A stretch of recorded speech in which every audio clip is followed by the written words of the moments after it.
घटना चक्र में आपका बहुत बहुत स्वागत है। सबसे पहले आज का एजेंडा। मानहानि मामले में केजरीवाल ने मुचलका भरने से किया इनकार। अदालत की हिदायत पर भेजेगा जेल। बड़ा सवाल, क्या कानून से ऊपर है केजरीवाल? और दिल्ली में बनेगी कोई वैकल्पिक सरकार या होंगे चुनाव?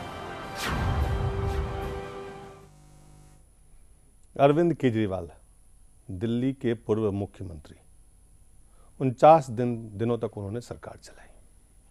आपको याद होगा अन्ना के आंदोलन को हाईजैक करके किस तरह से अरविंद केजरीवाल ने पूरी अपनी सियासत चलाई। तमाम जो सीमाएं थी, मर्यादाएं थी, उनको उन्होंने कई नाम दिए। कभी उन्होंने कहा भ्रष्टाचार की लड़ाई है, कभी उन्होंने कहा आज़ादी की लड़ाई है, दूसरी लड़ाई, कभी उन्होंने कहा वो आम आदमी की बात कर रहे हैं। लेकिन वो उम्मीद करते हैं कि देश का कानून उन्हें खास आदमी की तरह ट्रीट करे, उनके साथ व्यवहार करे। मानहानि के मामले में कोर्ट में पहुंचे। कोर्ट में उन्होंने मुचलका भरने से इनकार किया।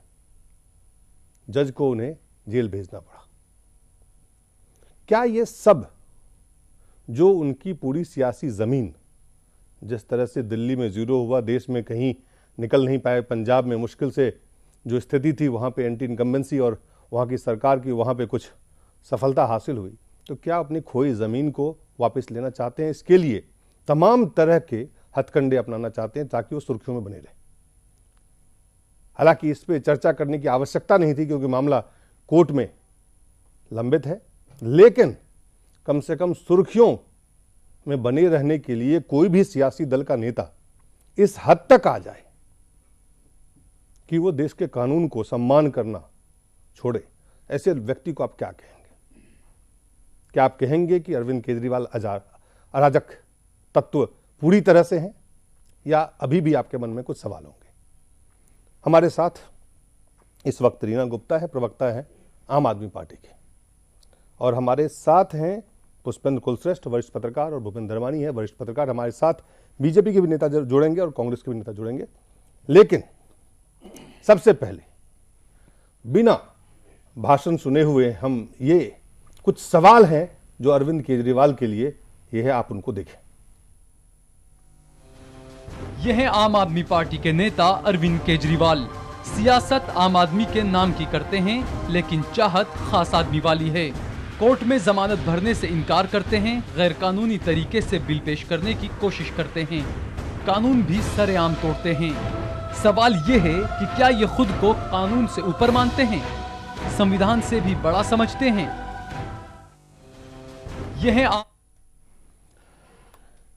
ये सवाल है।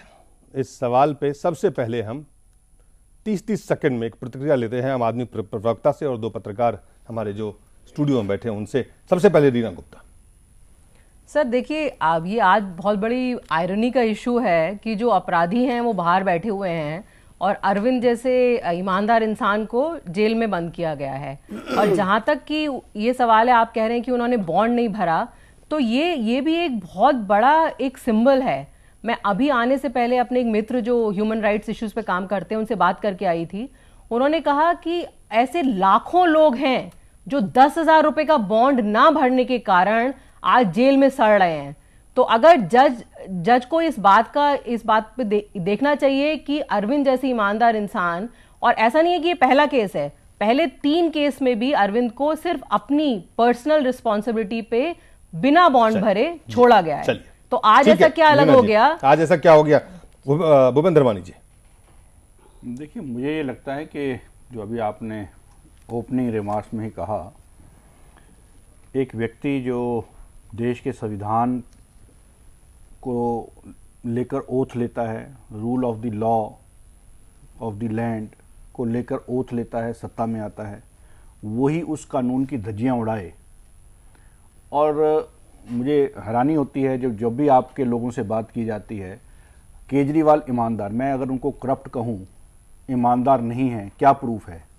इसका मतलब तो ये है कि वो जो भी कहें वो सब ठीक है, जो दूसरे के ऊपर आरोप लगाएं वो ठीक हैं, वो खुद स्वयं ठीक हैं।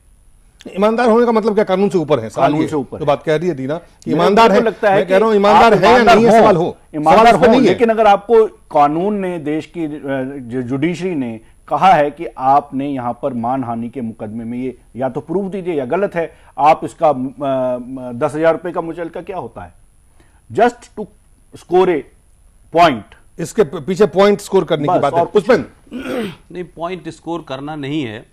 मैं समझता हूं कि अरविंद केजरीवाल जो ठगों का सरदार है, जिस तरीके से इसने इस पूरे देश के अंदर अनारकी फैलाई, और अभी हाल में जिस तरह से चुनाव में इनका निकला है पूरा के साथ 3.5 लाख से वहाँ हारे, और उसके बाद इस आदमी ने पिछले 48 घंटे के अंदर पहले कहा कि चुनाव होने चाहिए, फिर कहा चुनाव नहीं होने चाहिए, विधानसभा भंग करके 1 रुपये के किराए का जो ऑफिस है हनुमान मंदिर पे, उसमें कहा कि हमने तो भंग करने का आदेश दे दिया है। तो पहले 3 महीने तक तो यही कहानी चलाई कि देखिए हमने भंग करने का आदेश दिया है और वो भंग नहीं कर रहे हैं, और वो बीजेपी की और कांग्रेस की मदद कर रहे हैं। उस वक्त एलजी के ऊपर यह आरोप था, आज ये आरोप है कि 1 हफ्ते तक रोक दीजिए, हम जनता से पूछेंगे। सुबह माफी मांग रहे थे, अब शाम में इस लीगल प्रोसेस को भी जितने भी आप पार्टी के प्रवक्ता या जितने भी लोग हैं, इन्होंने एक लाइन रट ली है।